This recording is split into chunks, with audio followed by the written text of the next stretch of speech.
A new neighbor threatened to sue me if I didn't remove the fence, so I completely removed it. She came to me pleading to put it back because her house was destroyed. According to this survey, your fence is encroaching on my property by 9 inches. Anne stood on my front porch. Tuesday afternoon, 3:47 p.m. I remember checking my watch because I'd been in the middle of something, pulling weeds in my front garden, planning to finish before dinner, stack of official-looking papers in her hand, tight smile on her face, designer sunglasses pushed up on her head like a headband, expensive workout clothes that had never seen a gym. You have 2 options, pay me for the land or move the fence back. I'd been on my knees in the dirt, hands filthy, old jeans with holes in the knees, t-shirt from a 5K I'd run 3 years ago. Just wanted to finish my gardening, maybe have a beer, watch the game. Normal Tuesday evening. I'm sorry, what? I stood up slowly, brushed dirt off my hands. The fence, in the backyard. It's 9 inches onto my property. I had a professional surveyor come out yesterday. Cost me $800, but it was worth it. See? She shoved the papers toward me. Aggressive. Triumphant. Right here. Page 3. The property line runs 9 inches east of where your fence currently sits. 9 full inches of encroachment. The fence I'd built 6 years ago. The fence I'd paid for completely out of pocket. Materials, professional crew, labor, permits, everything. Because my neighbors at the time, the Hendersons, sweet retired couple, couldn't afford to split the cost. I talked to your previous owners before I built that fence, I said, trying to stay calm, reasonable. We walked the property line together, used the old survey pins from when these houses were built. They agreed on the placement. We shook hands on it. Anne waved her hand dismissively, like she was swatting away a fly. I don't care what deal you had with the Hendersons. That's not my problem. They're not here anymore. They're gone. I'm here now, and the fence is on my property. You need to move it back to the correct property line or pay me for the land it's currently occupying. How much? Her smile got wider, more satisfied. $1,500. That's more than fair. For the 9 inches of land you're currently using without permission, without paying. That's technically trespassing, encroachment. I could charge you a lot more if I wanted to. $1,500. For 9 inches of dirt. For a strip of land so narrow you couldn't even walk through it. I'll need to think about it, I said carefully. Her smile got tighter, colder, eyes harder. You have 1 week, 7 days. After that, I'm calling my lawyer. This is property theft, encroachment. I could sue you for a lot more than $1,500 if I wanted to. I could sue for years of back rent on that land, thousands of dollars. But I'm being nice. I'm being reasonable. 1 week, she turned on her expensive boots and walked back to her house. Designer jeans, perfect hair, confident stride, like she'd just won something. I stood there in my front yard, dirt under my fingernails, papers crumpled in my hand. $1,500 for 9 inches of dirt. 6 years ago, I'd built that fence in my backyard. Nothing fancy or elaborate, just a solid 6-foot privacy fence. Cedar wood, well-built, professional installation. The kind that would last 20 years with basic maintenance. I'd talked to my neighbors first, the Hendersons, retired couple in their early 70s, Frank and Marie, sweetest people you'd ever meet. We'd walk the property line together one Saturday morning, coffee in hand, looking at the old survey pins from when the subdivision was built in 1987. They didn't want to pay for a new professional survey. Those things cost a fortune, and we trust you completely. And honestly, I didn't care about precise measurements. Didn't care about 9 inches one way or the other. We were talking about a backyard fence, not a border dispute. We eyeballed it, found what looked like the reasonable middle ground between the old pins, agreed on a spot that seemed fair to both of us, shook hands, done. I paid for everything. $4,000 total. Professional crew, quality materials, permits, labor, everything. The Hendersons were on a fixed income, Social Security, and a small pension. Couldn't contribute financially. I didn't mind. I wanted the fence anyway. My dog needed the fence. Worth every penny. They were thrilled, grateful. Brought me homemade cookies when it was finished. We were good neighbors for a year. Great neighbors. The kind who watch your house when you're on vacation. Water your plants. Bring in your mail. Then they sold. Moved to Arizona to be near their daughter and grandkids. Warm weather. Better for Frank's arthritis. That's when Anne moved in. Anne was from Chicago, North Side, Lincoln Park area, she made sure to mention. Multiple times. A realtor and real estate investor. Loved to talk about how she'd flipped 8 houses in 12 years. Made a fortune. Retired at 45. This house was her forever home. Her dream property. Her sanctuary. Loud. Opinionated. Confident to the point of aggressive. The kind of person who dominated every conversation. Who always knew better. Who corrected everyone. She had a dog. Razor. German Shepherd mix. Beautiful dog. Smart eyes. Good temperament. But he spent 90% of his day outside barking at everything. Kids walking by. Squirrels. Leaves falling. Birds landing. The wind blowing. Constant barking from dawn to dusk. He chews furniture, Anne explained once when I mentioned the barking. Defensive. Destroyed my couch, my coffee table, my dining room chairs, thousands of dollars in damage, so he's an outdoor dog now. Better for everyone. Better for him. He needs space. I didn't argue. Not my dog. Not my problem. The first 6 months after she moved in were fine. Cordial. Normal neighbor stuff. We waved when we saw each other, made small talk about weather and yard work. She borrowed my ladder once. I borrowed her hedge trimmer. Standard suburban neighbor relationship. relationship. Then one afternoon, that Tuesday, 6 weeks ago, I came home from work around 3:30 p.m. and saw a guy in an orange surveyor's vest walking around my backyard, taking measurements, placing little flags and markers, setting up equipment, focused entirely on the fence line. I walked over. "Can I help you?" "Just doing a property survey for the owner." He gestured toward Anne's house. She wanted to know the exact property lines, where everything sits legally. Okay, weird, but okay. Her money, her choice. Should be done in about an hour. I went inside, didn't think much of it. Maybe she was planning a project. Maybe she needed the survey for refinancing. Maybe insurance required it. Who knows? The next day, that Wednesday, Anne showed up at my door with those papers, with her tight smile, with her ultimatum: move the fence or pay me $1,500, 1 week, or lawyers. That night, I sat at my kitchen table, beer in hand, papers spread out, looking at the survey, the measurements, the reality. She was technically correct. The fence was 9 inches onto her property according to the new professional survey. 9 inches, not a foot, not 2 feet, 9 inches. But I'd built it in good faith, with permission from the previous owners, with a handshake agreement, with their blessing, and I'd paid for everything, every single dollar, $4,000 6 years ago. Now she wanted me to either pay her $1,500 for 9 inches of land, or pay probably $5,000 to move the entire fence back. I called my contractor buddy Mike around 8 p.m., guy who'd built the original fence 6 years ago. Good guy, honest, fair prices. Told him the whole story, the 9 inches, the $1,500 demand, the threat of lawyers and lawsuits. He laughed, actually laughed out loud. "Man, that's brutal. What do you want to do? You want me to move it back 9 inches? That's gonna be expensive. Probably cost almost as much as building a new fence. Have to pull all the posts. They're cemented in deep. Reset the entire line.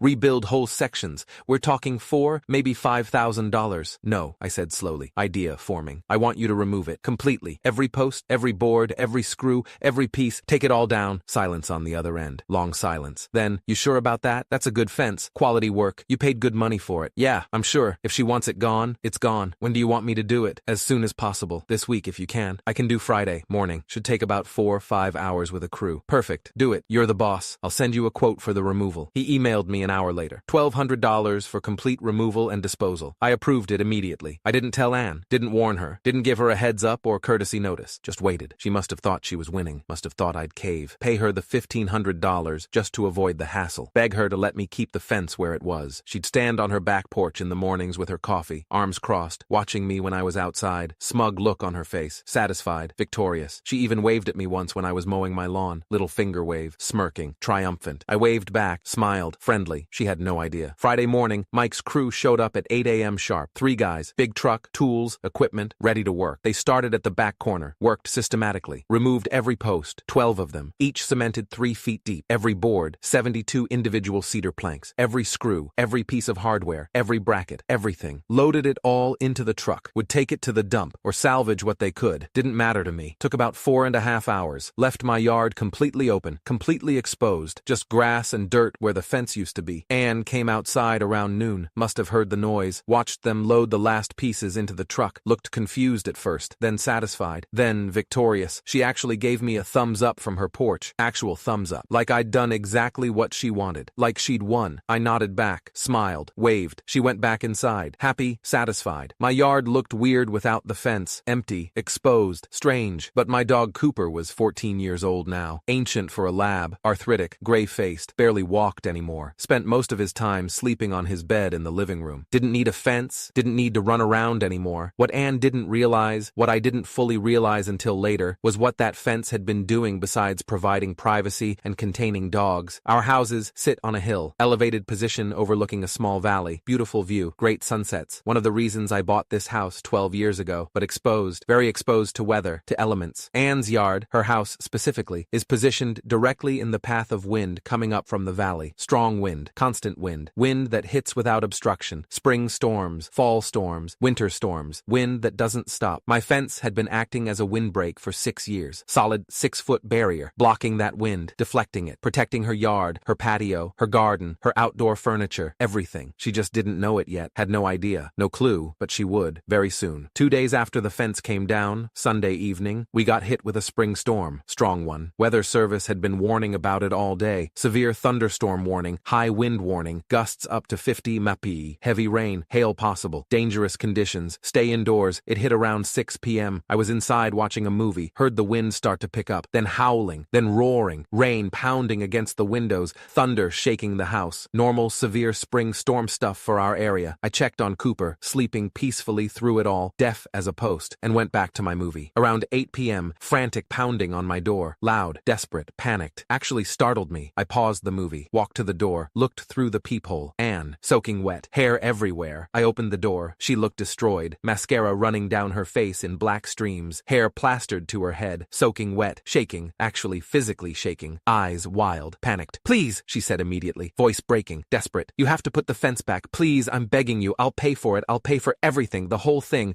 Just please put it back." "What happened?" She started crying, full breakdown, sobbing. The wind destroyed everything. My entire backyard, my brand new patio furniture, the expensive outdoor set I just bought 2 months ago, cost me $4,000. It all blew away, blew into the pool. The table shattered, chairs bent, cushions everywhere, ruined, all of it. She was hyperventilating. My pergola, the custom one I just had built last month, cost me $6,000. It collapsed completely, just fell apart, destroyed, wood everywhere, posts snapped, roof torn off, completely destroyed, tears streaming. My garden, all my plants, all my flowers, everything I planted this spring, shredded, destroyed, torn out of the ground. The wind just ripped everything apart. Her voice broke completely. And Razor got so freaked out by the wind and the noise and the storm that he bolted through the side gate and ran off. I spent 2 hours looking for him, driving around the neighborhood in the rain, calling his name, soaking wet. Finally found him 3 blocks away, hiding under someone's car, terrified, shaking, wouldn't come to me, had to crawl under the car to get him. She looked at me with desperate, pleading eyes, mascara everywhere, hair dripping. "Please, you have to put the fence back. I didn't know it was protecting my yard. I didn't understand. Please, I'm sorry. I was wrong. I made a mistake. I'll pay you. I'll pay for the whole thing, everything. Just please put it back." I stood there in my doorway, dry, warm, safe, comfortable, looked at her standing there on my porch in the rain, soaking wet, destroyed yard, terrified dog, everything ruined, everything gone. "I'm sorry, Anne," I said, voice calm, even, measured. "You wanted the fence gone. You threatened to sue me. You gave me 1 week to either pay you or remove it. You said it was encroaching on your property. You were right. The survey proved it, so I removed it. Problem solved. No more encroachment. But I didn't know. I can't afford to put it back now," I continued. "You didn't want to pay me anything for the 9 inches. You wanted me to pay you $1,500, and now I don't have the money to rebuild it. That fence cost me $4,000 6 years ago. Would probably cost $6,000 or $7,000 now with inflation and material costs. I can't afford that. I spent $1,200 just having it removed." Her face went white, completely white, like all the blood drained out. Maybe we could work something out. I could pay for it. All of it. I'll give you the $1,500 back, plus pay for the new fence, everything. Just please." "I'll think about it," I said. Then I closed the door, gently, firmly. Final click. She stood there for a long moment. I could see her shadow through the frosted glass panel in the door, standing, not moving. Then she turned and walked away, back into the rain, back to her destroyed yard. She knocked again the next day, Monday morning, 7:30 a.m. I was having coffee, getting ready for work. I didn't answer, just watched through the window as she stood there, knocked 3 times, waited, knocked again, finally left. She came back Tuesday evening. Around 6 p.m., I was making dinner, didn't answer. Wednesday morning, didn't answer. Thursday evening, didn't answer. She left notes, slipped them under my door, in my mailbox. "Please call me. We need to talk. Anne, I'm willing to pay for everything. Please, let's work this out. I made a mistake. I'm sorry. Please." I threw them away without reading past the first line. Eventually, over the next 2 weeks, she stopped coming, stopped knocking, stopped leaving notes. But I'd see her in her backyard sometimes, from my kitchen window, trying to clean up the destruction, trying to salvage things, hired people to remove the collapsed pergola. Took them 2 days, bought cheaper patio furniture, smaller pieces, heavier concrete pieces that wouldn't blow away as easily. But every storm after that, every strong wind, caused more problems, more damage, more chaos. I'd see her running outside during storms, trying to secure things, trying to bring furniture inside, trying to prevent disaster. She kept Razor inside after that first storm. Full-time indoor dog now. I'd hear him barking through her walls when I was in my backyard. Constant barking. Hear her yelling at him. Hear the chaos. Hear her frustration. The house that was supposed to be her forever home had become a nightmare. 4 months later, early September, there was a for sale sign in her yard. Big professional sign. Real estate company logo. Price to sell. She moved out 3 weeks later, before fall storm season, before the real weather hit, before winter, before snow and ice and brutal wind. I heard through other neighbors, through Susan 2 houses down who knew everything about everyone, that Anne sold the house at a significant loss, bought it for $340,000 14 months earlier, sold it for $295,000, lost $45,000 plus all her improvements, the pergola, the furniture, the landscaping, everything. All gone, lost money, lost time, lost her dream, lost everything. New neighbors moved in mid-October. Nice couple. Dave and Jennifer, mid-40s, 2 kids, 10 and 12, normal suburban family. They introduced themselves a week after moving in, brought over cookies, asked about the neighborhood, the schools, normal new neighbor stuff. Dave asked about the missing fence. We noticed there's no fence between the properties, just open yard. Were you planning to build one? We'd be happy to split the cost if you want. Make it easier for both of us. Keep our dog contained. I told them the whole story. The Hendersons, the handshake, Anne, the survey, the 9 inches, the ultimatum, the removal, the storm, everything. They laughed. Actually laughed. That's insane, Jennifer said. She threatened to sue you over 9 inches and then destroyed her own yard? Pretty much. So, do you want to rebuild it? We'll split everything 50-50. Materials, labor, everything. Fair? I smiled. I appreciate it. But I'm good. My dog's too old to need it anymore. And I kind of like the open space now. But thank you. They nodded, understanding. If you change your mind, let us know. I will. I still haven't put the fence back. Don't plan to. Cooper died 6 months ago. Old age. Peaceful. No more need for containment. And every time there's a storm, every time the wind picks up, I sit in my living room and smile.